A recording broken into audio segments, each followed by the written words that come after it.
ছাত্র জনতার ব্যাপক বিক্ষোভের মুখে প্রধানমন্ত্রীর পদ থেকে ক্ষমতাচ্যুত হয়ে গত আগস্টে পালিয়ে ভারতে আশ্রয় নেন শেখ হাসিনা। তারপর থেকে সেখানেই নির্বাসিত। এরপর একে একে বের হতে থাকে আওয়ামী লীগ সরকারের গুম, বিচার বহির্ভূত হত্যাকাণ্ড সহ মানবাধিকার লঙ্ঘনের নানা চিত্র। যুক্তরাজ্য ভিত্তিক সংবাদ মাধ্যম স্কাই নিউজকে দেয়া সাক্ষাৎকারে শেখ হাসিনার বিচার প্রক্রিয়া নিয়ে কথা বলেন প্রধান উপদেষ্টা ডক্টর মুহাম্মদ ইউনূস। জানান, বিচারের প্রক্রিয়া বেশ দীর্ঘ, তবে শেখ হাসিনার অপরাধের সব প্রমাণ সরকারের কাছে রয়েছে। তাকে ফেরত দিতে আনুষ্ঠানিকভাবে ভারতকে জানানো হয়েছে।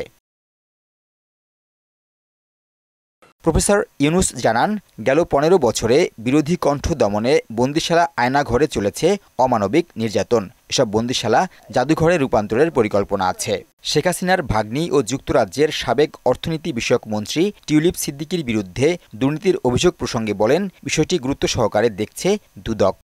রোহিঙ্গা ইস্যুতে মিয়ানমারের বিদ্রোহী গোষ্ঠী ও সীমান্ত সেনাদের সাথে নিয়মিত যোগাযোগ রাখা হচ্ছে বলেও জানান প্রধান উপদেষ্টা। নাসির উদ্দিন, মোহনা সংবাদ।